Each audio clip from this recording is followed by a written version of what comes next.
sesi tanya jawab. Dan akan kita akhiri semua sesi ini kira-kira 5 menit atau 3 menit sebelum tiba waktu sholat asar.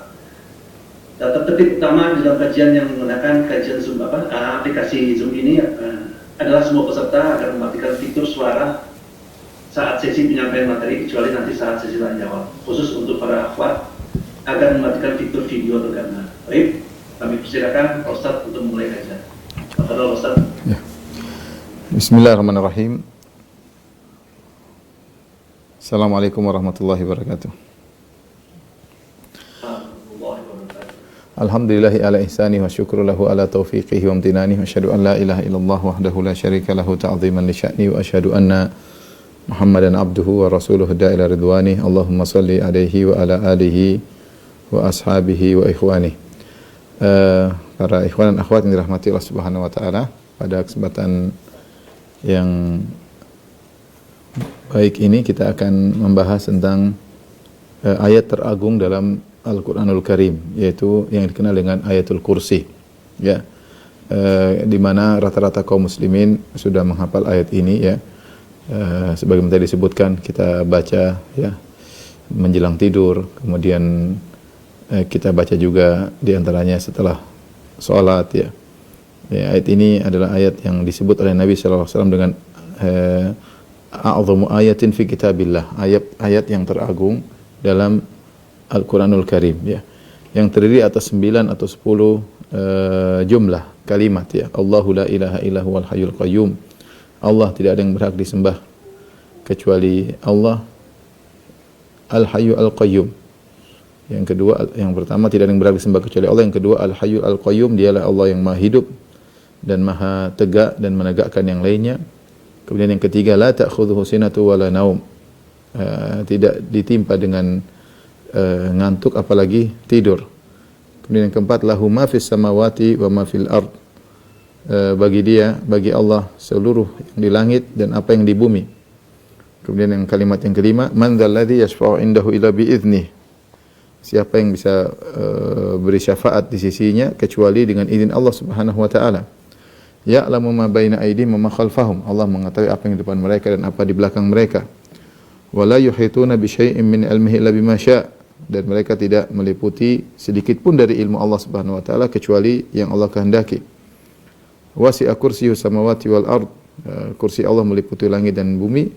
Wala ya'udu hifdzuhuma, dan sungguhnya tidak berat bagi Allah untuk menjaga langit dan bumi. Wa huwal aliyul azim, dan dia adalah Allah yang maha tinggi dan maha agung. Inilah kalimat-kalimat yang terdapat dalam ayatul kursi yang kita akan mudah-mudahan bisa dimudahkan oleh Allah Subhanahu wa taala untuk kita jelaskan satu persatu, ya, untuk kita jelaskan satu persatu. Yang ikhwan dan akhwat yang dirahmati Allah Subhanahu wa taala, Rasulullah SAW menamakan ayat ini sebagai a'zamu ayatin, sebagaimana dalam hadis Ubay bin Ka'ab, di mana Rasulullah SAW pernah bertanya kepada Ubay bin Ka'ab, ya Ubay, ayu ayatin, ya, a'zamu fi kitabillah, wahai Ubay, ayat apa yang teragung dalam Al-Qur'an, ya. Hadis riwayat Muslim, ya, dan yang lainnya, ya. Kemudian Ubay mengatakan, Allah wa rasuluhu a'lam, Allah dan Rasulnya lebih mengetahui.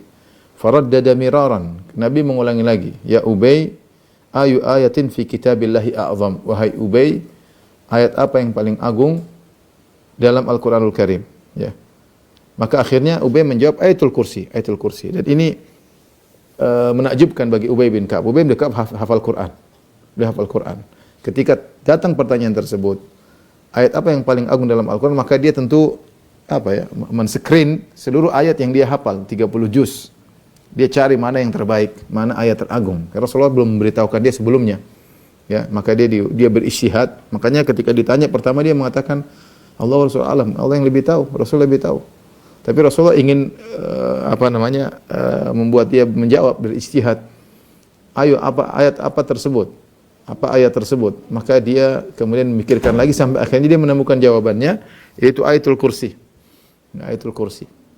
Jadi bagaimana cerdasnya Ubay bin Ka'ab, dan jawabannya ternyata tepat. Ternyata tepat berarti dia men-screening 30 juz, ya, dari file yang ada dalam dadanya, kemudian dia keluarkan ayat tersebut. Jadi ini tidak gampang, ya. Apa makna paling agung? Dia harus cerdas memikirkan maksudnya agung apa. Terus ayat banyak sekali dalam Al-Qur'an ya. Maknanya luar biasa semuanya, tapi ada yang teragung dan ini menunjukkan cerdasnya Ubay bin Ka'ab. Makanya setelah itu Nabi sallallahu alaihi wasallam memuji beliau dengan mengatakan liyahnikal ilmu ya Abul Munzir. Ya, selamat dengan bahagialah dengan ilmu wahai Abul Munzir, wahai Ubay bin Ka'ab. Yaitu Nabi memujinya karena memuji ilmunya, bagaimana dia bisa memilih ayat teragung dan tepat. Memilih ayat teragung dan tepat. Padahal Rasulullah pertanyaan dari 30 juz mana ayat teragung, tidak gampang ya. Namun jawaban beliau tepat radhiyallahu taala anhu.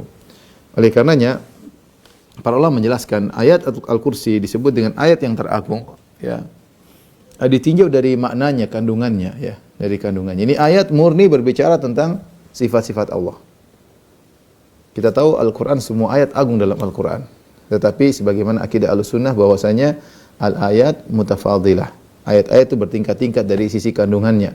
Tidak sama antara ayat yang berbicara tentang sifat-sifat Allah dengan ayat berbicara tentang misalnya adab, tentang hukum misalnya.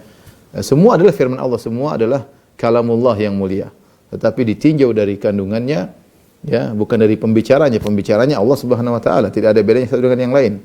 Tapi ditinjau dari kandungannya, maka ayat teragung dalam Al-Qur'an adalah Ayatul Kursi, tidak lain karena kandungannya tentang khusus tentang sifat-sifat Allah. Sama seperti surat Al-Ikhlas. Surat Al-Ikhlas, Allah Subhanahu wa taala berfirman, "Qul huwallahu ahad, Allahus samad, lam yalid wa lam yulad wa lam yakul lahu kufuwan ahad." Adalah ayat surat yang luar biasa yang sampai disebutkan ta'dilu thulutsal Qur'an, sama seperti sepertiga Al-Qur'an. Siapa yang baca surat Al-Ikhlas seperti membaca sepertiga Al-Qur'an. Ayajizu ahadukum an yaqra' thulutsal Qur'an? Apakah kalian tidak mau membaca sepertiga Al-Qur'an? Itu qul huwallahu ahad, Allahus samad dan seterusnya. Kenapa begitu agung surat Al-Ikhlas? Karena dia disebut dengan Al-Ikhlas karena ukhlisat, dia dimurnikan. Ukhlisat ini dimurnikan khusus membahas tentang sifat-sifat Allah. Padahal lafal Al-Ikhlas tidak ada dalam surat tersebut. Qul huwallahu ahad, Allahus samad, lam yalid wa lam yulad wa lam yakul lahu kufuwan ahad. Tidak ada kata Al-Ikhlas. Tidak ada. Tetapi makna surat ini khusus untuk ayat-ayat. Jadi surat ini menjadi surat yang agung sampai sepertiga Al-Qur'an. Nah, ayat yang paling agung dalam Al-Qur'an inilah dia, surat Al-Baqarah ayat 255, Ayatul Kursi. Karena seluruh isinya dari kalimat yang pertama sampai kalimat yang ke-9 atau yang ke-10 semuanya tentang keagungan Allah Subhanahu wa taala. Disebut dengan Ayatul Kursi ya karena dalam surat ini dalam ayat ini satu-satunya ayat yang menyebut tentang kursi. Satu-satunya ayat yang menyebut tentang kursi Allah Subhanahu wa taala, maka dikenal dengan Ayatul Kursi, Ayatul Kursi. Di antara keutamaan Ayatul Kursi tadi, barang siapa membacanya, man qara'aha fil lailah lam yazal alaihi minallahi hafiz wa la yaqrabu syaitan hatta yusbih. Siapa yang baca ayat kursi di suatu malam, maka Allah akan mengirim penjaga untuk menjaganya dan syaitan tidak mendekatinya sampai pagi hari, ya. Kemudian tadi kita baca ayat kursi setelah salat, setelah zikir, baca ayatul kursi. Baik. Ini ayat intinya mengusir syaitan karena berisi tentang keagungan Allah Subhanahu wa taala. Kita akan membahas kalimat-kalimat yang terdapat dalam ayat ini. Yang pertama, Allahu la ilaha illahu, ya. Allah lah, tidak ada yang berhak disembah kecuali Allah Subhanahu wa taala. Ilah maksudnya tidak ada sesembahan. Ilah sebagaimana disebutkan dalam bahasa Arab, maknanya adalah ma'luh, seperti kitab maknanya maktub. Jadi fi'al wazannya tapi maknanya maf'ul. Jadi kalau kita artikan la ilaha artinya la ma'luha illahu, tidak ada yang berhak disembah kecuali Allah Subhanahu wa taala. Ini makna yang benar tentang la ilaha illallah, dimaknakan kepada tauhid al-uluhiyah, tentang peribadatan. Tidak ada yang berhak disembah kecuali Allah Subhanahu wa taala. Yang disembah banyak. Ada pohon disembah, ada batu disembah, ada berhala disembah, ada penghuni kubur disembah, ada malaikat disembah, ada nabi disembah, ya, ada hewan disembah, ya, persembahan banyak. Al-ma'budat, al-ma'luhat, al-alihah katsirah. Sesembahan banyak. Tapi yang berhak disembah cuma Allah Subhanahu wa taala, ya. Adapun mengartikan la ilaha artinya la qadir 'alal ikhtira', tidak ada yang mampu untuk mencipta kecuali Allah. Ini penafsiran yang kurang tepat. Penafsiran kurang tepat karena dibawakan kepada makna rububiyah dan hal itu tidak menjadikan seorang kemudian Islam ya. Karena orang-orang Nasara juga mengakui bahwasanya yang mencipta adalah Allah, Tuhan Bapa. Apalagi orang Yahudi juga mengakui bahwasanya yang menciptakan hanya Allah semata ya. Mereka mengakui yang menciptakan hanya Allah semata ya. Orang-orang musyrikin Arab juga mengakui wala in sa'altahum man khalaqas samawati wal ardh la yaquluna Allah. Kalau kau bertanya kepada mereka siapa ciptakan langit dan bumi, kata mereka Allah Subhanahu wa taala. Bahkan orang-orang musyrikin Arab mereka berhaji, mereka umrah, mereka tawaf. Jadi kalau diartikan la ilaha illahu, tidak ada yang menciptakan kecuali Allah, maka ini tafsiran benar tapi tidak pas untuk kalimat la ilaha illallah. Secara bahasa tidak tepat, secara makna tidak tepat. Secara bahasa ilaha artinya ma'luh ya. Sebenarnya disebutkan ahli bahasa ya, dan saya sudah sebutkan dalam buku saya yang baru tentang rukun iman ya. Ya bahwasanya secara bahasa ilah artinya ma'luh, yaitu tidak ada yang berhak disembah. Bukan tidak ada yang bisa menciptakan kecuali Allah. Karena kalau kita artikan tidak ada yang menciptakan kecuali Allah, maka ini secara bahasa salah dan secara makna juga tidak tepat, karena hal ini juga diakui oleh orang-orang musyrikin, baik Nasara maupun Yahudi maupun musyrikin Arab. Mereka juga mengakui tidak ada yang mencipta kecuali Allah. Jadi yang benar la ilaha illallah, tidak ada yang berhak diibadahi kecuali Allah. Tidak boleh berdoa diserahkan ibadah kecuali hanya Allah. Iyyaka na'bud, hanya kepada Engkau lah kami beribadah. Doa hanya kepada Allah, bernadar hanya kepada Allah, menyembelih hanya kepada Allah, tawakal hanya kepada Allah, dan semua ibadat hanya kepada Allah Subhanahu wa taala. Makanya wa anna ma yad'una min dunihi huwal batil. Kata Allah, dan semua yang disembah selain Allah maka itulah ilah yang batil. Ya, mau yang disembah malaikat, mau yang disembah nabi, mau Nabi Isa, mau Nabi Muhammad, disembah orang saleh, mau disembah apalagi yang disembah adalah batu, pohon, hewan, ini lebih parah lagi. Ini kalimat yang pertama, makna secara ringkas tentang dialah Allah, tidak ada yang berhak disembah kecuali Dia semata. Al-Hayyu Al-Qayyum. Al-Hayyu Al-Qayyum ini adalah dua sifat Allah yang sangat agung. Al-Hayyu artinya yang maha hidup. Al-Qayyum artinya Al-Qa'im bi nafsihi, Al-Muqim li ghairihi, yaitu dia tegak secara sendiri, tidak butuh kepada yang lain. Qiyamuhu bi nafsihi, dia tidak membutuhkan yang lain, ya. Dia adalah Al-Ghani yang maha kaya, As-Samad yang tidak butuh kepada yang lainnya. Kemudian Al-Muqim li ghairihi, yang menjadikan yang lain tegak, yang semuanya butuh kepada Allah Subhanahu wa taala. Ini secara sederhana Al-Hayyu Al-Qayyum. Kita bahas dulu Al-Hayyu. Apa itu Al-Hayyu? Al-Hayyu artinya yang maha hidup, ya, yang memiliki sifat al-hayat. Dan seluruh sifat Allah tentunya sempurna, dan kehidupan Allah Subhanahu wa taala tidak sama dengan kehidupan manusia, ya, karena Allah Subhanahu wa taala azali dan abadi secara zatnya. Azali dan abadi secara zatnya. Sementara seluruh makhluk dari tidak ada menjadi ada. Minal adam ilal wujud. Al-adam maksudnya ketiadaan, kemudian menjadi wujud. Itu pun tidak sempurna, dengan bertahap, kemudian juga dengan penuh kekurangan dalam kehidupan tersebut, ya. Adapun Allah Subhanahu wa taala Al-Hayyu maha hidup. Makanya Allah Subhanahu wa taala berfirman, "Wa tawakkal 'alal hayyil ladzi la yamut." Bertawakkallah engkau kepada maha hidup yang tidak bakalan mati.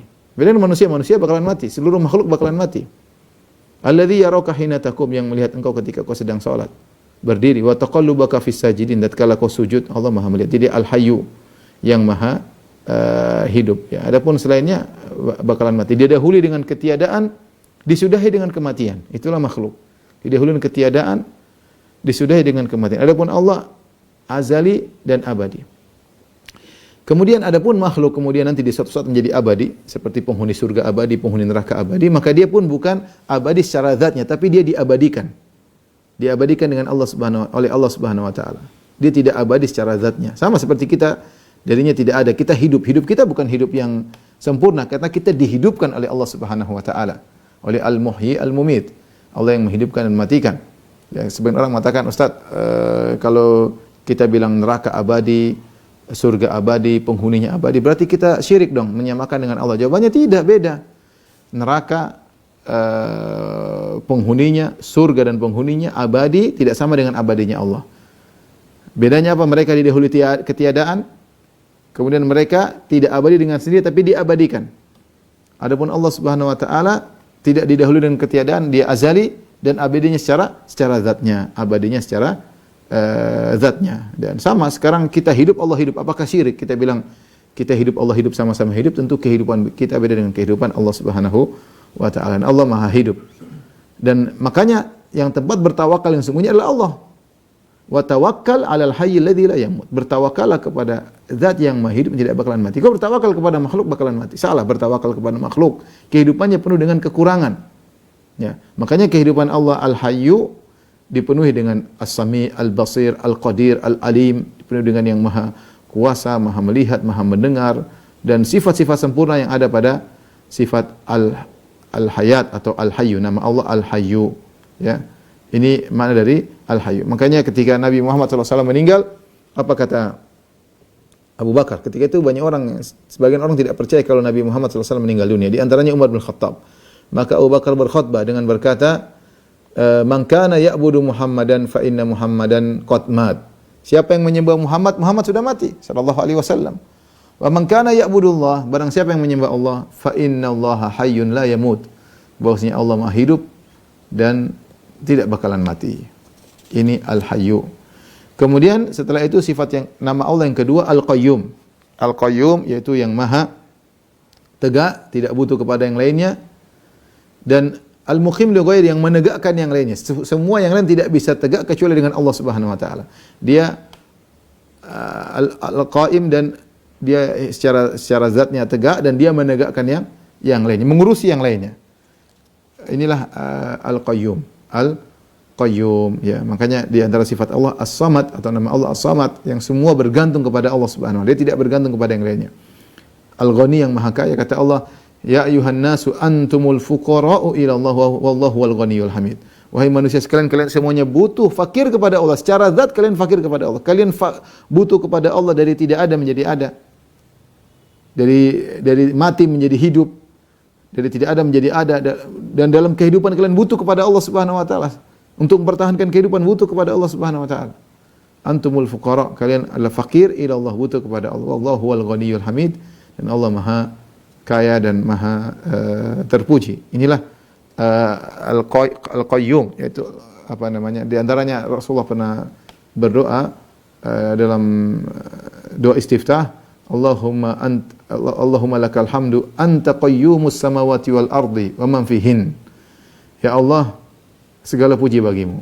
Anta qayyumus, engkau yang mengurusi langit dan bumi dan apa yang ada di antara yang ada padanya, penghuni langit, penghuni bumi, ya. Anta qayyum, yaitu engkau adalah qayyumus samawati wal ard, yang mengurusi. Makanya dalam Al-Qur'an Allah mengatakan, afaman huwa qa'imun ala kulli nafsin bima kasabat. Apakah sama dengan Allah yang qa'imun ala kulli nafsin bima kasabat, yang mengurusi seluruh jiwa. Allah mengurusi seluruh jiwa. Kita ini diurusi oleh Allah secara detail, ya. Setiap kita diurusi oleh Allah Subhanahu wa taala. Dan tidak ada yang sanggup melakukan ini kecuali Allah Subhanahu. Makanya kadang-kadang saya kalau naik pesawat, kemudian mau turun di Bandara Cengkareng, kemudian saya lihat Jakarta dengan begitu padatnya penduduknya, dengan begitu berjuta-juta manusia, semuanya yang ngurusin mereka, siapa kasih makan, kasih minum, hajat mereka, ya. Ini sulit untuk kita logikakan, ya. Ada yang ngurus, Allah Subhanahu wa taala. Kita manusia sehebat apapun tidak mau mengurus. Contoh, seorang misalnya direktur atau owner perusahaan, dia tidak mau mengurusi seluruh pekerjaannya. Apalagi kalau pekerjaannya sampai 1.000 orang, 2.000 orang, 3.000 orang, dia nggak mampu ngurusin. Dia nggak mampu ngurusin. Kita manusia subhanallah diurusin, ya, diurusin. Ya, sampai banyak kejadian-kejadian yang menunjukkan kita diurusi oleh Allah secara person-person. Kita berdoa, Allah kabulkan. Kita dalam kondisi terdesak, tiba-tiba dimudahkan urusannya. Benar-benar kita diurusi oleh Allah Subhanahu wa taala. Masing-masing kita merasakan. Masing-masing kita merasakan, ya. Dan banyak contoh-contohnya, tapi intinya membuktikan Allah mengurus kita secara person-person. Detail, ya. Raja tidak mungkin ngurusin semua. Dia paling ngurusin suruh menteri-menterinya. Menterinya pun nggak bisa ngurusin, paling suruh wakil-wakil yang ngurusin, dapat pelaporan secara global. Adapun Allah ngurusin seluruh makhluknya, lihat begitu banyak. Anta qayyumus samawati wal ardi wa man fihin. Engkau pengurus langit dan bumi dan apa yang ada di atasnya. Bukan cuma kita, langit yang ngurusin Allah, yang begitu luas, begitu megah, begitu agung. Bumi yang begitu besar, yang ngurus dengan tumbuhannya, dengan hewan-hewannya, dengan atmosfernya, dengan mataharinya, dengan rembulannya, dengan anginnya, dengan tanahnya, dengan gunung-gunungnya, semua enggak siapa bisa ngurusin? Allah Subhanahu wa taala. Wa man fihin, dan apa yang penghuni langit dengan entah berapa triliun atau miliar malaikat, dengan miliar manusia, dengan hewan mungkin entah berapa triliun hewan dengan berbagai macam modelnya. Allah mengurus ala kulli nafsin. Allah mengurus setiap jiwa, dan ini tidak mampu melakukannya kecuali Tuhan Rabbul Alamin, pencipta mereka, ya. Pencipta mereka. Ala ya'lamu man khalaq, bukankah yang menciptakan tahu tentang apa yang diciptakan? Inilah Al-Hayyu dan Al-Qayyum. Al-Qayyum tegak di atas dirinya, tidak butuh yang lainnya. Al-Muqim li ghairihi, yang menegakkan yang lainnya, mengurusi yang lainnya. La ta'khudhuhu sinatu wala naum. Ini jumlah yang ketiga atau kalimat yang ketiga dalam ayat kursi. La ta'khudhuhu sinatu wala naum. Yang Allah Subhanahu wa taala tidak ditimpa dengan ngantuk, apalagi tidur, ya. Sinah yaitu muqaddimatun naum, pembukaan sebelum tidur, ngantuk dulu, ya, ngantuk. Kita semua manusia mengalami rasa kantuk, ya, ketidakmampuan. Allah Subhanahu wa taala tidak ada ngantuk sama sekali, menunjukkan kesempurnaan sifat al-qayyumiyah, Allah mengurusin, dan kesempurnaan sifat al-hayat, kehidupan Allah. Kehidupan Allah sempurna dan sifat Allah mengurusi makhluk sempurna. Karena kalau Allah ngantuk bisa kacau nih alam semesta, ya. Innallaha yumsikus samawati wal ardu an tazula. Sungguhnya Allah yang memegang langit dan bumi agar tidak bergeser, agar tidak hilang, agar tidak rusak, ya. Kalau Allah enggak ngurus langit dan bumi bisa hancur, ya. Matahari berjalan dengan orbitnya teratur, entah berapa ribu tahun lalu, entah jutaan tahun, tidak pernah berubah aturannya. Rembulan juga demikian, ya. Matahari kalau maju sedikit mungkin kita sudah terbakar, kalau semakin jauh mungkin jadi es, kita jadi kutub semuanya, enggak bisa hidup bumi ini. Allah berikan jarak yang pas sesuai dengan orbitnya, sehingga muncul beberapa musim di sebagian negara di luar khatulistiwa, ya. Ada musim panas, musim dingin, musim semi, ya. Ya, musim gugur dan yang lainnya, ya. Subhanallah. Seandainya Allah ngantuk, ya, mungkin matahari jalannya lebih cepat. Kita kalau misalnya duduk di pinggir pantai menunggu buka puasa, lihat matahari lama, mungkin 2 jam lagi. Kalau bisa kita ngatur, matahari pinginnya langsung cepat, langsung tenggelam biar kita bisa buka puasa. Tapi subhanallah, semua sudah ada yang ngatur. Sudah ada yang ngatur, ya. Bukan cuma kita, langit, alam semesta ada yang ngatur. Ada yang ngatur. Seandainya pengatur tersebut, zat maha pengatur tersebut ngantuk, apalagi tidur, selesai. Makanya yang ngantuk, yang tidur tidak berhak untuk disembah, ya. Sebagaimana disebutkan dalam Bible, bahwasanya Nabi Isa tidur, dibangun oleh murid-muridnya ketika dia naik kapal, dia tidur. Tidur, gimana kalau Tuhan, gimana tidur, ya? Gimana mau mengatur alam semesta kalau tidur, ya? Dibangunkan enggak bangun, akhirnya terbangun juga. Ya, ini diantara kesempurnaan sifat Allah Subhanahu wa taala. Jadi sifat ditolak, nafikan sinah dan naum, ngantuk dan tidur.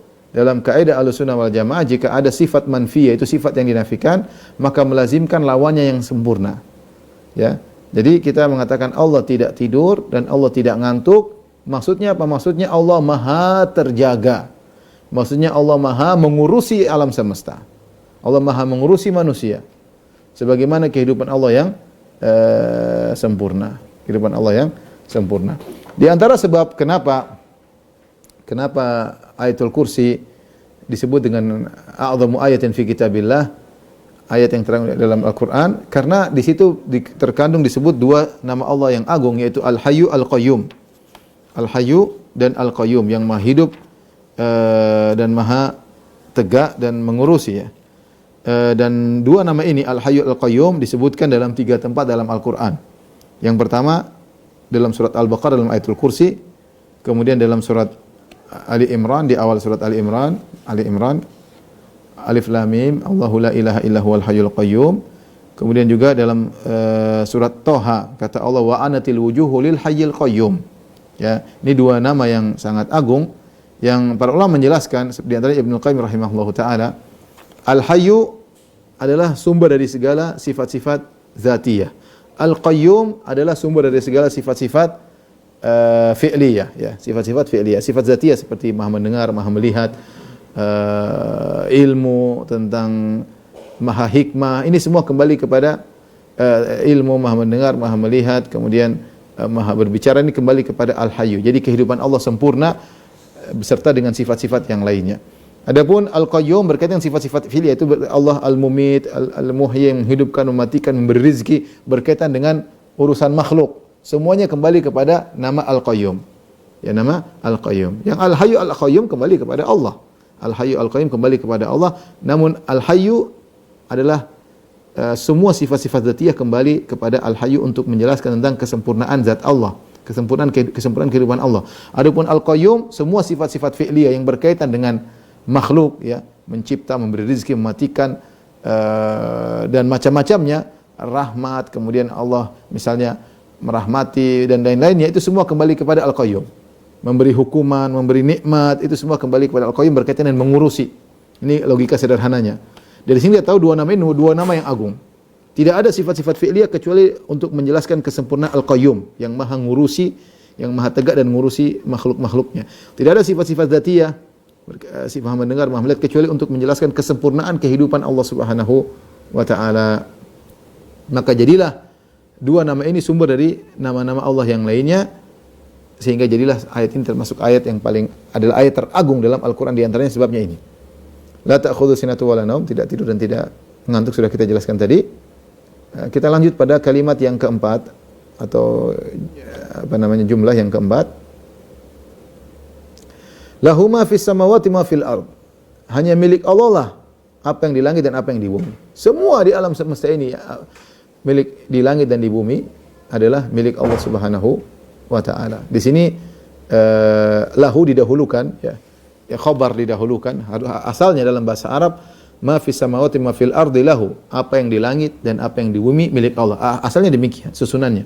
Kalau kita mengatakan subjek, predikat, objek, maksudnya ma fis samawati ma fil ardi lahu, yang di langit dan di bumi milik Allah. Tetapi ketika milik Allah didepankan, ada makna hanya milik Allah yang di langit dan di bumi. Semua ini hanyalah milik Allah Subhanahu wa taala. Dan ma di sini adalah ma al-mausulah, memberikan keumuman semua yang di langit, langitnya, kemudian malaikatnya, semua benda-benda langit, semua yang di langit milik Allah.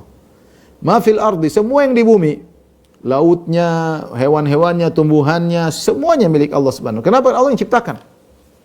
Tidak ada yang ikut serta dengan Allah dalam menciptakan alam semesta. Ya, tidak ada.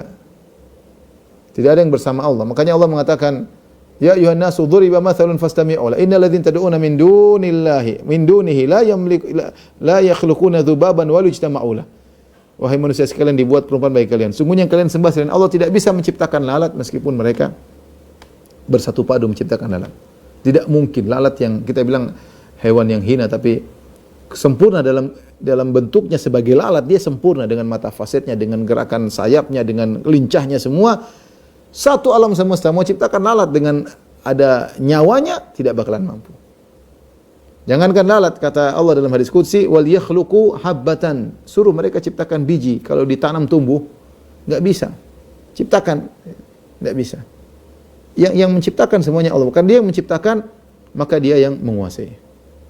Makanya Allah mengatakan walladzina tad'una min dunihi ma yamlikuna min qitmir. Yang kalian sembah selain Allah Subhanahu wa taala tidak memiliki qitmir. Ya, kitmir, ya, yaitu bagian daripada biji korma. Kitmir adalah bagian daripada biji korma, ya, yaitu selaput yang ada di biji korma. Itu tidak ada yang mereka bukan milik mereka, karena yang ciptakan Allah Subhanahu wa taala. Siapa yang bisa ciptakan korma? Subhanallah, korma dalamnya ada bijinya, kemudian di biji tersebut ada lapisannya, dan ada fatilahnya, ada macam-macam, yaitu semua Allah ciptakan dengan keagungan Allah Subhanahu wa taala. Itu milik Allah Subhanahu wa taala. Maka kita semuanya adalah milik Allah. Semua di langit dan bumi adalah milik Allah. Di sini Allah mengatakan fis samawat, dan kita tahu langit ada 7. Ada 7 tingkatan. Dan ini membantah sebagian orang yang mengatakan langit tidak ada, kata mereka di atas itu nggak ada sesuatu, hanya sekedar ruang hampa yang tidak ada penghujungnya. Kita bilang tidak, Allah Subhanahu wa taala menciptakan langit sab'an shidada, ya. 7 langit yang kuat, yang kokoh, 7 lapis, ya. 7 lapis, dan Allah sering menyebutkan tentang agungnya, keagungan Allah dengan masalah langit. Karena langit ini begitu luas, kita tidak tahu mana pangkalnya, mana ujungnya, isinya berat, ada malaikat, ada matahari, ada rembulan, namun tidak ada tiangnya yang menyangganya dan tidak ada lubangnya. Hal tara min futur. Ya. Apakah ada lubangnya? Enggak ada. Tidak ada lubangnya sama sekali. Kemudian ada tingkat-tingkatannya? Enggak, semua dengan datar langit tersebut. Coba kalau kita membuat bangun rumah, kemudian bikin atap dengan panjang 50 kali 50 sudah sulit. Harus ada tiang di tengahnya. Ya. Sementara langit bighairi amadin tarawnaha, tanpa tiang. Ya, ini semua ciptaan Allah Subhanahu wa taala, wa ma fil ard, dan semua yang di bumi juga milik Allah Subhanahu wa taala. Dan ini menunjukkan tentang rububiyah Allah Subhanahu wa taala, karena Allah yang menciptakan, maka hanya Allah yang memiliki itu semua. Makanya kita kalau tertimpa apa kita mengatakan innalillahi wa inna ilaihi raji'un. Kita ini milik Allah. Dan kepadanya kita akan kembali. Apapun yang hilang, mobil kita hilang, harta kita hilang, kita bilang innalillah. Kalau jangankan harta kita, kitanya saja milik Allah. Allah yang ciptakan dan kita akan kembali kepada Allah, apalagi apa yang kita miliki. Semuanya milik Allah Subhanahu wa taala. Di antara faedahnya, tatkala kita tahu semua milik Allah, maka para ulama mengingatkan semua harta yang kita miliki ini hanyalah titipan dari Allah Subhanahu wa taala. Nah, kalau itu titipan, maka gunakanlah sesuai dengan aturan sang penitip. Ya. Makanya setiap orang akan dibangkitkan pada hari kiamat dan akan ditanya tentang hartanya, min aina iktasabahu wa fima anfaqah, dari mana dia dapatkan dan kemana dia habiskan. Tidak semena-mena, seenak-enaknya, sewenang-wenangnya dia kemudian menggunakan hartanya sesuka hatinya. Beli ini, beli anu, habiskan ini, misalnya. Enggak. Semua milik Allah dan kau akan diminta pertanggungjawaban. Baik, kalimat berikutnya. Kalimat yang kelima. Man dzal ladzi yashfa'u 'indahu illa bi'idnih. Ya. Ya. Siapa yang beri syafaat di sisi Allah kecuali dengan izin Allah Subhanahu wa taala. Ahlussunnah wal Jamaah meyakini adanya syafaat, berbeda dengan orang-orang Khawarij yang mengatakan tidak ada syafaat. Demikian juga Mu'tazilah, mereka menolak syafaat. Mereka menolak syafaat, ya. Mereka menolak syafaat. Mu'tazilah dan Khawarij menolak syafaat. Makanya mereka meyakini kalau sudah masuk neraka tidak ada namanya keluar dari neraka. Sudah. Kalau dalam Ahlussunnah wal Jamaah, orang dari neraka bisa keluar di antaranya dengan dapat syafaat. Syafaat malaikat, syafaat para nabi, syafaat kaum mukminin, juga syafaat dari anak-anak mereka misalnya, ya, dengan syafaat mereka bisa keluar dari neraka jahanam. Makanya disebutkan ada penghuni neraka yang akhirnya masuk surga, yang disebut dengan jahannamiyun, yaitu kalau bahasa kita apa namanya, alumni jahannam. Alumni jahannam kemudian masuk ke dalam surga, Allah berikan mereka kenikmatan sehingga mereka dulunya merasakan pedihnya azab di neraka, kemudian mendapat syafaat, kemudian masuk ke surga. Syafaat berbagai macam modelnya. Ada syafaat ditingkatkan kedudukan di surga. Ada syafaat orang yang tadinya harusnya masuk neraka enggak jadi masuk neraka. Dan banyak bentuk-bentuk syafaat yang sudah kita bahas dalam pembahasan yang lain, ya. Tapi intinya syafaat itu ada. Makanya Allah mengatakan, "Man dzalladzi yashfa'u 'indahu illa bi'idnih." Tidak ada yang bisa beri syafaat di sisi Allah kecuali dengan izin Allah. Syafaat tersebut harus di sisi Allah. Tidak asal syafaat sendiri-sendiri, asal syafaat enggak. Di sisi Allah dengan izin Allah Subhanahu wa taala. Dan yang diizinkan harus yang bertauhid. Ya. Wala yashfa'una illa liman irtada. Allah berbicara tentang malaikat, kata Allah malaikat tidak bisa beri syafaat kecuali yang Allah ridhai. Wa kam min malakin fis samawati la tughni syafa'atuhum syai'an illa min ba'di ay ya'dzana Allahu liman yasha'u wa yarda. Betapa banyak malaikat di langit, syafaat mereka tidak bermanfaat, dalam surat An-Najm kata Allah. Tidak bermanfaat syafaat mereka kecuali setelah izin Allah Subhanahu wa taala dan kepada siapa yang Allah ridhai. Izin Allah dulu baru kepada siapa yang Allah ridhai, ya. Oleh karenanya kalau Anda ingin dapat syafaat, bertauhidlah. Kalau tidak bertauhid percuma, tidak dapat syafaat. Ibrahim alaihissalam tidak bisa beri syafaat kepada bapaknya. Nuh alaihissalam tidak bisa beri syafaat kepada anaknya, pada istrinya enggak bisa. Ya. Muhammad sallallahu alaihi wasallam tidak bisa beri syafaat kepada kerabatnya yang meninggal dalam kondisi musyrik. Makanya ketika Abu Hurairah berkata, "Ya Rasulullah, man as'adun nasi bi syafa'atika yaumil qiyamah?" Siapa orang paling bahagia mendapat syafaat pada hari kiamat kelak? Kata Nabi sallallahu alaihi wasallam, "Man qala ila Allah khalisan min qalbihi," yaitu orang yang mengucapkan la ilaha illallah dengan ikhlas. Nabi sallallahu alaihi wasallam mengatakan, "Wa inni ikhtaba'tu da'wati syafa'atan li ummati yaumil qiyamah, fahiya na'ilatun insyaallah man mata min ummati la yusyriku billahi syai'a." Aku sembunyikan atau aku tunda doaku yang pasti dikabulkan pada hari kiamat kelak sebagai syafaat bagi umatku pada hari kiamat, dan syafaat ini akan mengenai siapapun dari umatku yang meninggal la yusyriku billahi syai'a, tidak berbuat syirik sama sekali. Jadi kalau Anda ingin mendapatkan syafaat Nabi paling banyak, yaitu jangan berbuat syirik. Kita boleh berdoa kepada Allahumma syafi' Muhammadan fiyya. Ya Allah, berilah izin kepada Rasulullah untuk beri syafaat kepada kita. Ya, bukan kita minta syafaat kepada Nabi sallallahu alaihi wasallam, enggak. Ya. Orang-orang mukminin juga bisa beri syafaat pada hari kiamat kelak, tapi kita tidak datang ke kuburannya, berilah syafaat kepadaku. Anak kecil juga bisa beri syafaat, bukan kita pergi ke kuburan anak kecil bilang beri syafaat kepadaku. Tapi minta kepada Allah Subhanahu wa taala agar mengizinkan kepada orang-orang beriman untuk beri syafaat. Makanya Al-Qur'an datang pada hari kiamat. Al-Qur'an berkata, "Ya Rabbi mana'tuhu minan naum, fasyafi'ni fihi." Ya Rabbku, aku telah mencegah orang ini dari tidur malam, dia baca Quran. Izinkanlah aku untuk beri syafaat kepadanya.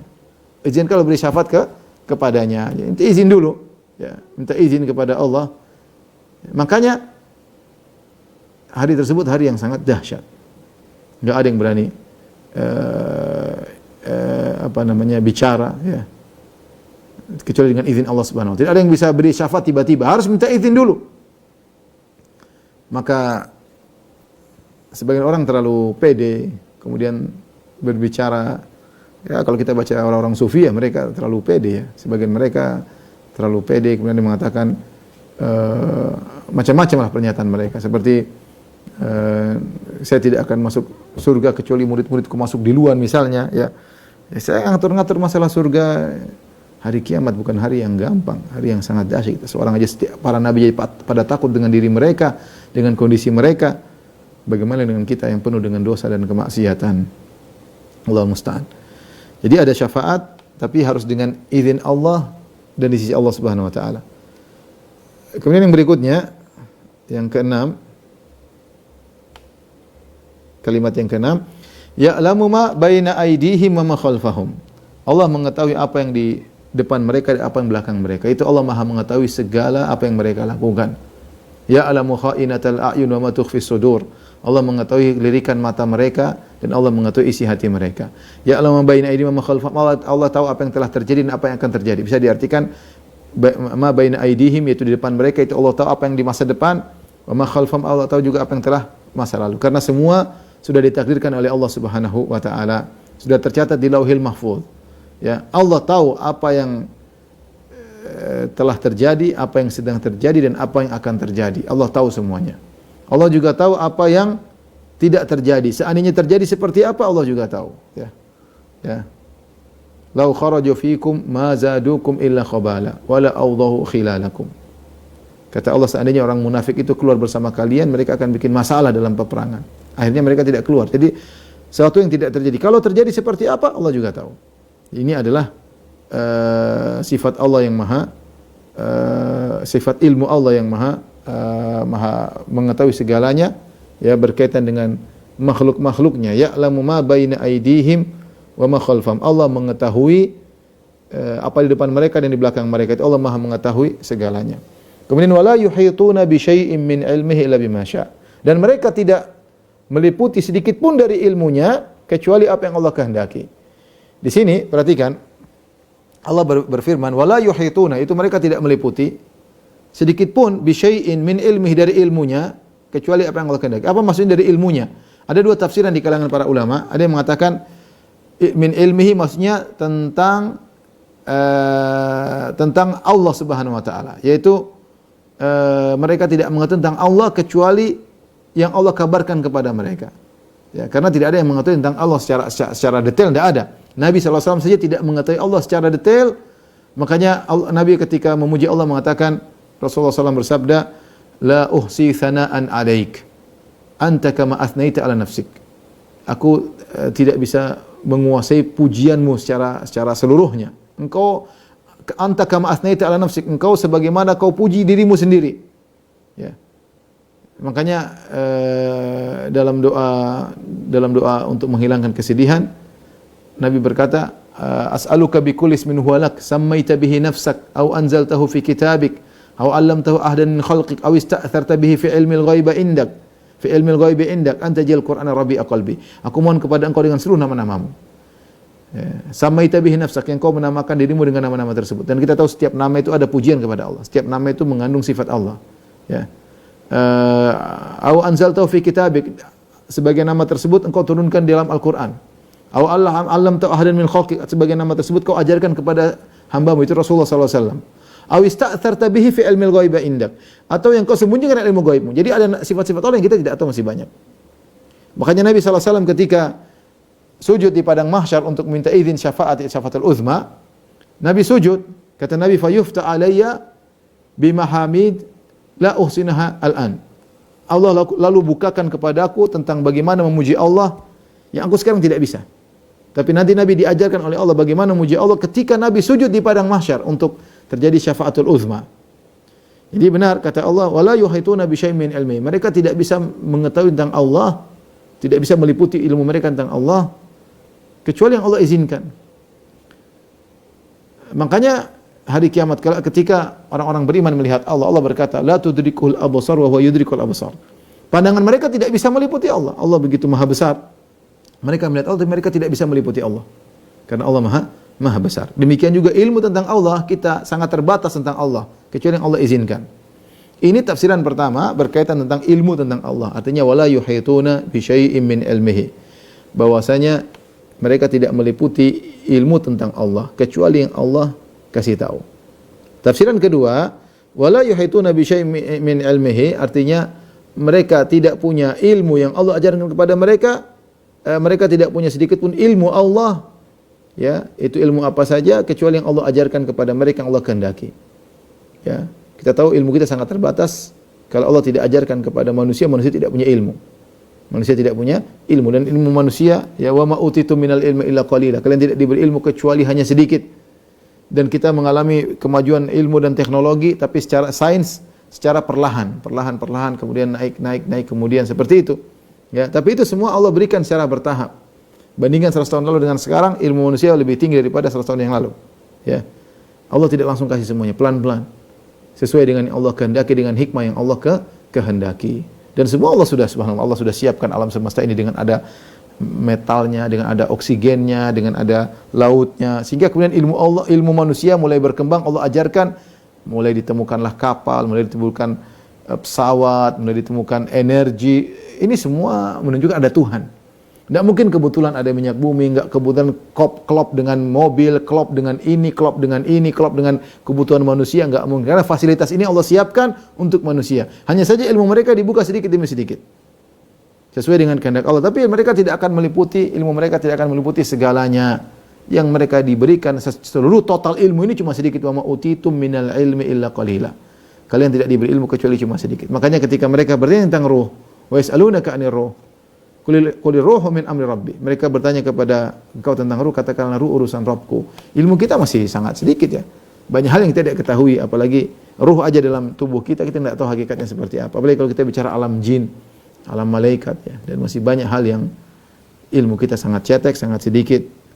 Maka seorang jangan sampai angkuh, ya.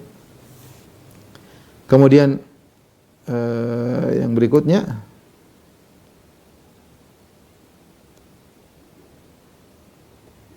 yang ke-8, ya. Yang ke-8, ya.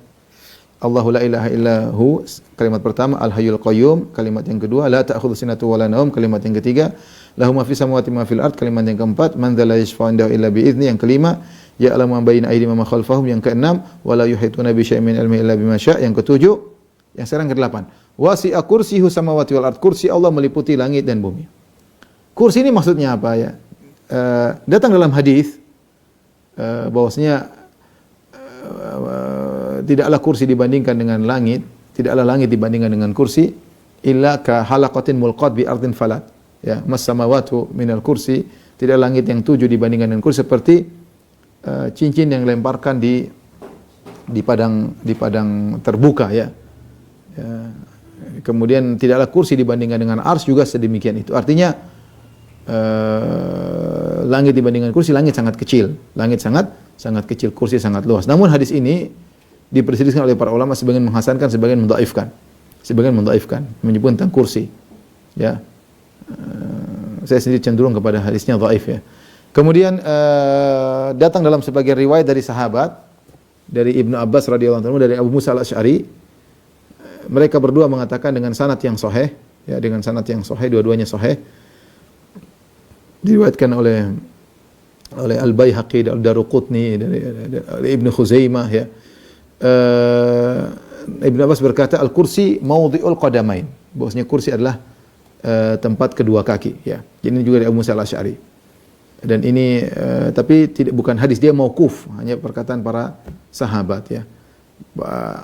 Maka sebenarnya mengatakan kita sulit mengambilnya karena Ibnu Abbas mengambil dari Israiliyat, kemungkinan dari Israiliyat. Sebenarnya mengatakan tidak, kita mengambilnya pendapat Ibnu Abbas karena Ibnu Abbas tidak mungkin bicara tentang masalah Tuhan kemudian mengambil dari Israiliyat, dan ini hukumnya adalah hukum marfu karena tidak mungkin Ibnu Abbas dan Abu Musa al-Asy'ari berbicara tentang sesuatu yang gaib kecuali dari Allah Subhanahu wa taala. Kalau ini asarnya sahih menguatkan tentang hadis yang sahih dalam Sahih Muslim dan yang lainnya, bahwasanya neraka selalu minta nambah, hal min mazid ya, mana tambahan sementara penghuni neraka sudah tidak ada.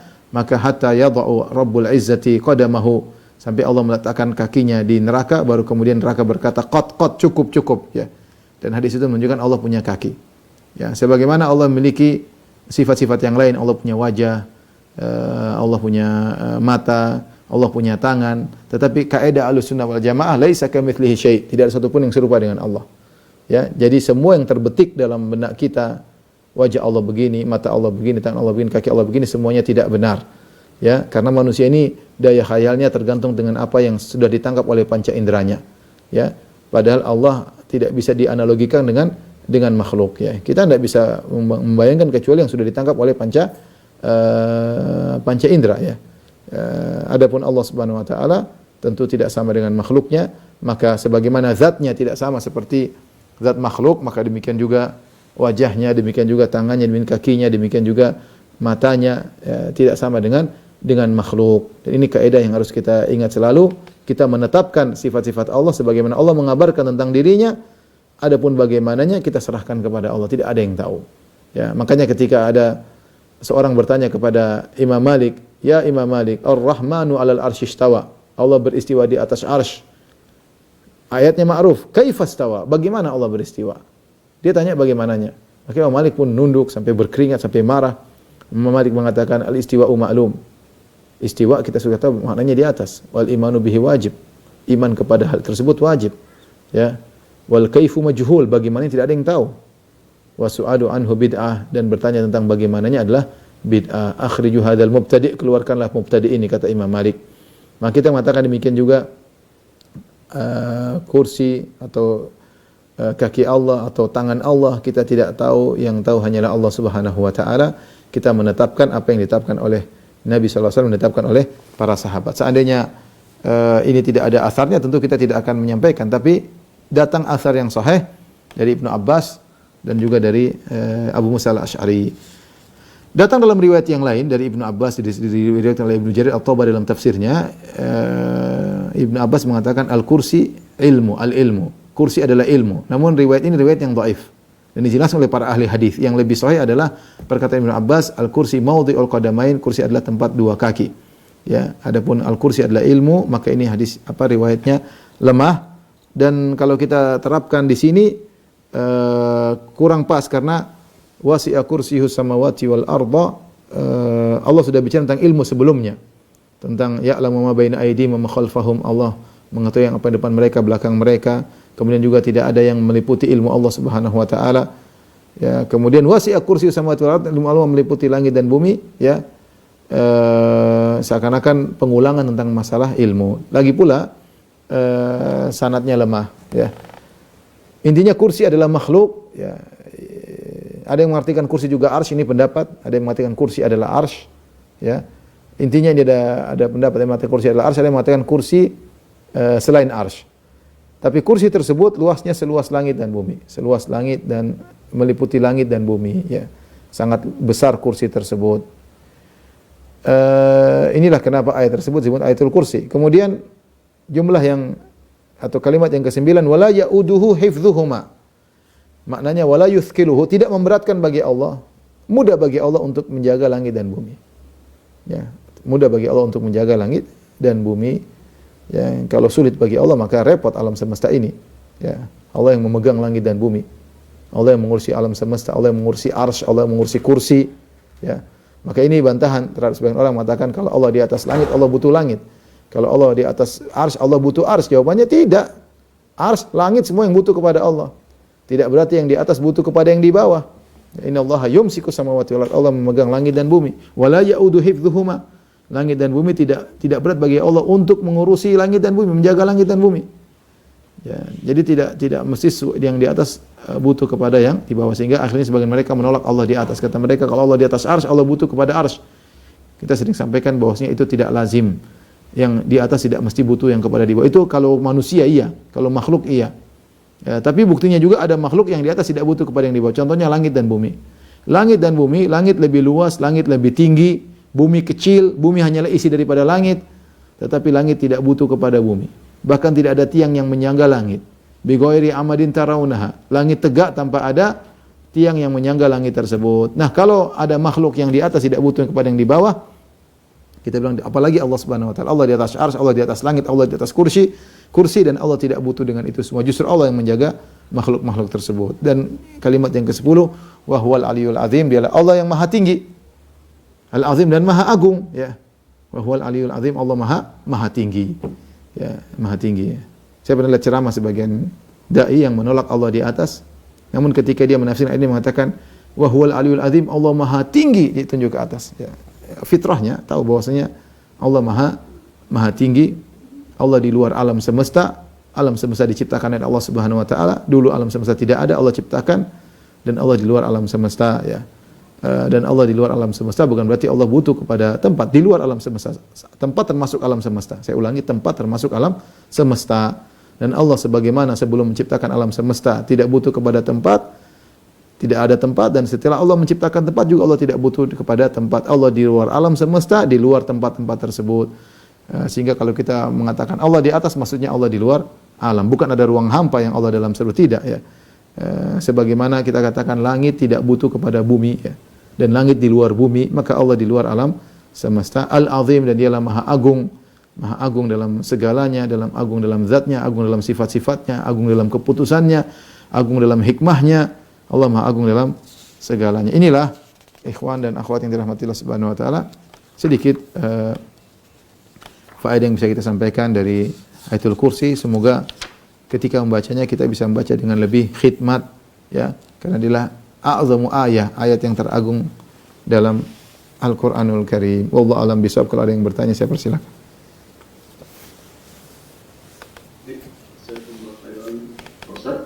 Ya. Secara singkat saja tadi sudah ayat kursi itu terdiri dari 10 kali penggunaan kalimat yang memiliki makna yang secara khusus masing-masing dari 10 penggunaan ayat tersebut, penggunaan kalimat tersebut. Kita mulai dengan pertanyaan mungkin dari saya dulu sebenarnya, ingin menanyakan mengenai asbabun nuzul dari ayat kursi ini. Jadi bagaimana, Ustaz? Wallahu a'lam bishawab, saya tidak mendapati asbabun nuzul, ya, dengan riwayat yang sahih. Jadi tidak semua ayat diketahui asbabun nuzulnya, tidak semua ayat diketahui asbabun nuzulnya, ya. Kemudian juga tidak semua surat diketahui asbabun nuzulnya. Demikian juga sebagian surat-surat disebutkan asbabun nuzulnya ternyata sanad-sanadnya dhaif misalnya. Oleh karenanya sebagian ulama seperti Syekh Muqbil memiliki buku tentang sahih asbabun nuzul, ya. Demikian juga ulama yang lain bahwasanya asbabun nuzul yang sahih tidak semua surat, ya. Demikian juga ayat. Qadarullah saya tidak menemukan tentang asbabun nuzul tentang ayatul kursi. Ya, mungkin kalau ada, tapi saya tidak menemukan ketika saya membaca tafsir ayatul kursi. Wallahu a'lam bishawab. Ya. Jadi asbabun nuzul, di antara fungsi asbabun nuzul fungsinya kita lebih mudah memahami suatu ayat, kandungan ayat atau kandungan surat. Karena para ulama punya kaidah al-ibrah bi umumil lafz la bi khususis sabab. Yang menjadi patokan dalam tafsiran adalah keumuman lafal, bukan karena sebab. Seandainya ada suatu ayat atau surat turun karena sebab tertentu, yang jadi tafsirannya bukan sebab ini saja, tapi berdasarkan keumuman lafal. Tetapi sebab ini qat'iyah, jadi benar-benar salah satu tafsiran dari ayat ini adalah sebab ini. Ini di antara fungsi sebab nuzul. Ketika kita tahu ada sebab nuzul, ada ayat turun gara-gara, berarti salah satu tafsiran ayat ini adalah yang pasti karena sebab nuzul ini. Kemudian ada tafsiran-tafsiran yang lain yang lebih umum berdasarkan keumuman lafal. Jadi dengan adanya asbab nuzul kita lebih memahami salah satu maksud dari tujuan tafsir ayat tersebut atau surat tersebut. Namun jika tidak ada, maka kita kembali kepada keumuman lafal dalam ayat atau surat tersebut. Wallahu a'lam bishawab. Kita mulai dari satu pertanyaan dari chat, kolom chat ya. Assalamualaikum warahmatullahi wabarakatuh. Pak Ustaz, izin bertanya saja yang menjadi keutamaan ayat kursi untuk diaplikasikan dalam kehidupan sehari-hari. Ayat kursi kita baca sering ya. Setelah sholat kita baca ya. Kemudian sebelum tidur kita baca. Pagi kita baca, petang kita baca. Itu sudah di antara yang kita baca itu tadi ya. Sebelum tidur kita baca, kemudian setelah sholat kita baca, kemudian pagi kita baca, petang kita baca. Ini rutin kita baca. Wallahu a'lam bishawab.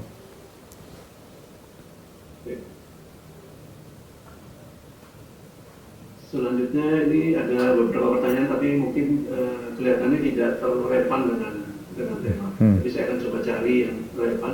Bismillah, Afwan, Ustaz, bagaimana dengan anak cerebral palsy? Bagi kedua orang tuanya tentang syafaat tadi, apakah orang tuanya mendapatkan syafaat dari anaknya? Syukran, Ustaz. Disebutkan bagaimana anak yang meninggal sebelum balik bisa memberi syafaat. Demikian juga anak yang meninggal ketika dilahirkan juga bisa memberi syafaat ya. Sebagaimana bukan cuma anak, juga orang mukmin juga bisa memberi syafaat ya. Makanya orang kalau anaknya meninggal sebelum balik dia sabar ya, karena anak tersebut bisa memberi syafaat. Demikian juga anak-anak perempuan yang kita didik ya, mereka memiliki keistimewaan khusus. Kata Nabi SAW, kunna lahu sitran yaumal qiyamah minan nar. Sungguhnya anak perempuan kalau kita didik dengan sabar, dengan dibimbing, mereka akan menjadi penghalang dari neraka jahanam. Maksudnya masuk neraka jahanam dihalangi oleh anak-anak perempuan yang kita didik, yang kita bimbing ya. Jadi banyak ya. Demikian juga bahkan malaikat beri syafaat, orang beriman, kawan-kawan juga bisa syafaat, anak bisa beri syafaat kepada orang tua bisa syafaat kepada anak. Tapi ini semua kembali kepada izin Allah Subhanahu wa taala. Allah mengizinkan kepada sang pemberi syafaat dan kita berhak enggak dapat syafaat. Makanya tidak ada cara lain kecuali kita berusaha mentauhidkan Allah. Semakin kita ikhlas, semakin tidak syirik, semakin jauh dari ketergantungan kepada makhluk, kepada materi, maka semakin mudah kita dapat syafaat. Tadi kata Nabi SAW, kata Abu Hurairah, man as'adun nasi bi syafaatika. Siapa yang paling bahagia mendapatkan syafaatmu? Kata Nabi, man qala ila Allah khalisan min qalbi, yang ikhlas mengucapkan la ilaha illallah. Nabi juga tadi berkata, wa hiya nailatun insyaallah man mata min ummati la yusyriku billahi syai'a. Syafaatku akan mengenai semua umatku yang meninggal tidak berbuat syirik. Maka semakin kita murnikan tauhid kita, semakin diberi kemudahan izin untuk dapat syafaat. Wallahu a'lam bishawab.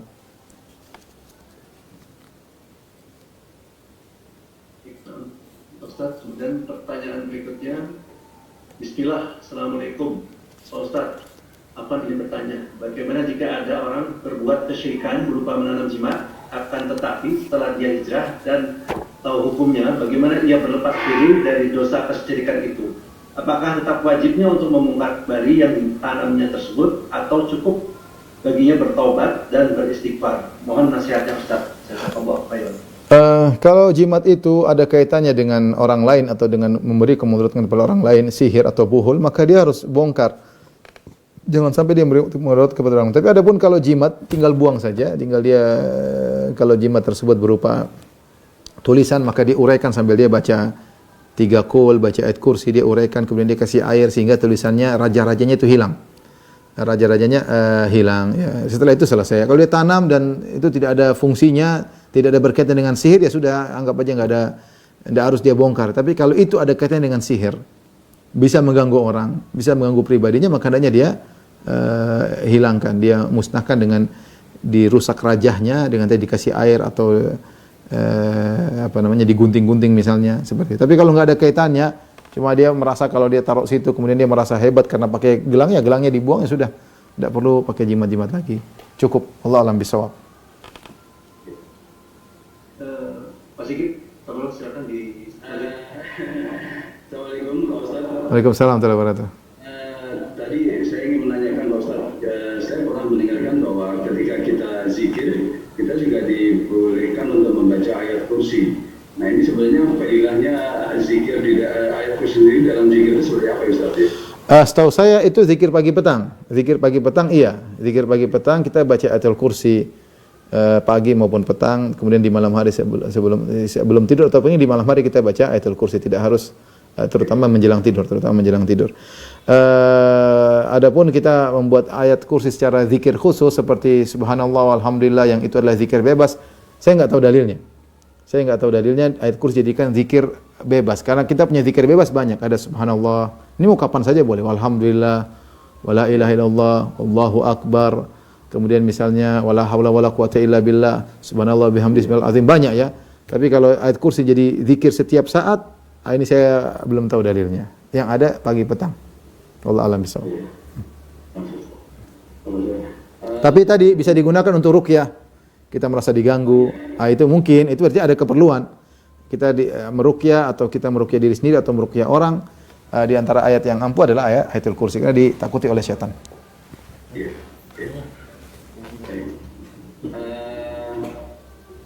Ini ada pertanyaan berikutnya Pak Ustaz, mohon izin. Ya. Bismillah, Assalamualaikum Pak Ustaz. Izin bertanya, apakah jin bisa menjelma menjadi manusia atau memakan makanan manusia? Seperti yang terjadi dengan Abu Hurairah radhiyallahu anhu ketika menjaga zakatnya.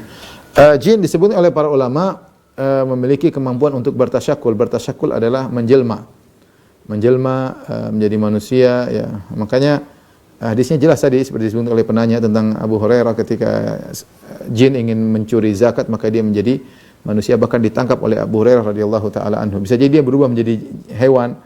Adapun bentuk aslinya menurut sebagian ulama tidak mungkin untuk dilihat.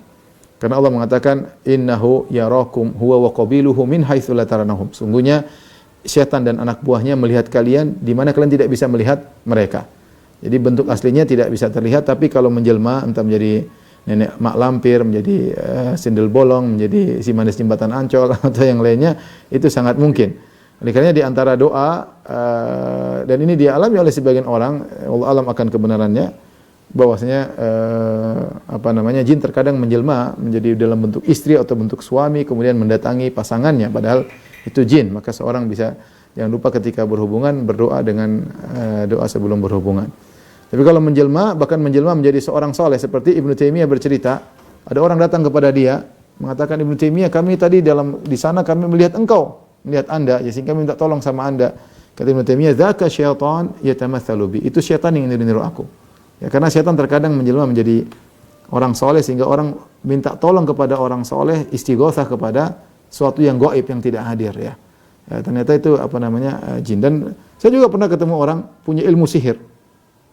Sampai ilmu sihir luar biasa. Dia punya jin banyak. Dia awal pertemuannya ketemu dengan tiba-tiba dia berzikir atau zikir di kuburan atau gimana, tiba-tiba datang, dia menganggap itu malaikat dalam berkain putih, kemudian ini seperti wali. Sejak itu dia punya ilmu kekebalan, ilmu luar biasa, kesaktian. Akhirnya dia ngaji, baru dia sadar ternyata itu adalah dari syaitan ya. Sebenarnya jadi syaitan bisa menjelma ya. Allah alam bisa. Ya. Ustaz, mohon izin, saya pernah juga mendengar bahwa ada orang yang bisa bertemu dengan Nabi Khidir gitu Ustaz. Hal itu apakah betul atau bagaimana Ustaz? Adapun Nabi Khadir, pendapat yang benar, yang lebih tepat, beliau sudah meninggal dunia ya. Karena Nabi Khadir hidup di zaman Nabi Musa. Antara Nabi Musa dengan Nabi Muhammad SAW ribuan tahun. Karena Nabi Musa masih di bawahnya masih banyak ya. Kemudian sampai Nabi Daud, Nabi Sulaiman, kemudian ada namanya kemudian Nabi Isa masih di bawah lagi, baru kemudian Nabi Muhammad, ribuan tahun antara Nabi Musa dengan Nabi Muhammad SAW. Dan Nabi SAW pernah berkata, ma min nafsin manfusah. Ketika Nabi hidup, Nabi Muhammad, tidak ada satu jiwa pun yang hidup, wa ya'ti alaihi ra'su mi'at sanah, dan 100 tahun dia masih hidup. Nabi pernah bercerita dalam satu majelis, setelah 100 tahun ini, semua yang hidup pasti sudah meninggal. Tidak akan melewati 100 tahun setelah aku ngomong ini. Seandainya Nabi Khadir hidup di zaman Nabi, dia sudah tidak akan hidup zaman sekarang karena sekarang sudah 1400 tahun. Dia maksimal hanya hidup tahun abad kedua kalau dia masih hidup di zaman Nabi. Kemudian dia pun di zaman Nabi kalau dia hidup seharusnya dia datang ikut Nabi dalam perang Badar, dalam perang Uhud, dalam perang Khandaq. Ngapain dia sembunyi-sembunyi? Karena Nabi mengatakan tidak ada nabi yang hadir hidup kecuali akan menjadi pengikutku. Makanya ketika Umar membaca satu lembaran dari kitab suci terdahulu, Nabi marah. Kata Nabi, "Amutahawikuna anta ya ibn al-Khattab, law kana Musa hayyan ma wasi'a tibai." Kalau Musa masih hidup dia akan jadi pengikutku. Ya. Dan Allah telah mengambil janji kepada para nabi untuk menolong Nabi Muhammad sallallahu alaihi wasallam. Maka keberadaan Nabi Khadir kalaupun hidup di zaman Nabi, ngapain dia jalan-jalan tidak datang kepada Nabi? Kemudian ngapain dia tidak ketemu dengan Abu Bakar, Umar, dan seandainya ya orang dijamin masuk surga, Abu Bakar, Umar, Utsman, tidak pernah ketemu Nabi Khidir. Tiba-tiba ketemu saya di zaman sekarang 2021, ya, aneh. Kalau jin ngaku Khidir iya. Tapi kalau Khidir yang orang soleh yang katanya kekal abadi sampai sekarang umurnya lebih daripada Nabi Nuh misalnya dan daripada Adam, maka yang benar Nabi Khidir sudah meninggal dunia. Saya cerita lucu, saya pernah ketemu dengan seorang pemilik hotel. Dia bilang, "Ustaz, saya pernah ketemu Nabi Khidir." Dia owner sebuah hotel. Saya bilang, "Kok bisa?" Iya, waktu itu ketemu dengan pejabat-pejabat, mohon maaf, kemudian kami kumpul, kemudian di suatu ruangan yang gelap tiba-tiba ada cahaya. Jadi ketemu harus punya duit banyak. Kalau mau ketemu Nabi Khidir, ini repot ya orang kita orang Jakarta gini gimana mau ketemu nggak punya duit ya. Jadi kebanyakan khurafat ya. Khurafat. Jadi yang benar secara logika dan secara dalil Nabi Khidir sudah meninggal. Allah alam bisawab. Kalau dia pun hidup sekarang harusnya dia memberi arahan kepada kaum muslimin yang dalam kondisi galau, dalam kondisi macam-macam. Harusnya dia muncul kasih pengajian. Jangan Firanda yang bicara, harusnya dia yang bikin pengajian, bukan kita-kita ini ya. Allah alam bisawab. Baik, Pak Fauzi, silakan Pak. Ini kebetulan Pak Ustaz di tempat kami asal jam 15:13. Oh ya sudah, iya sudah. Jadi monggo Pak Fauzi dilanjutkan.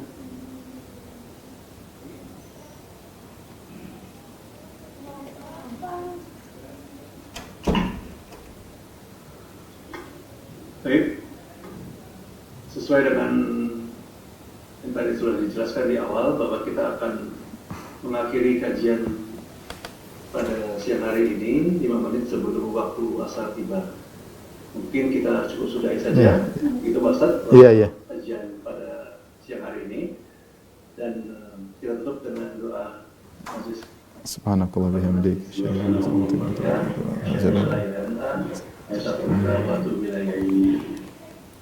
Assalamualaikum warahmatullahi wabarakatuh.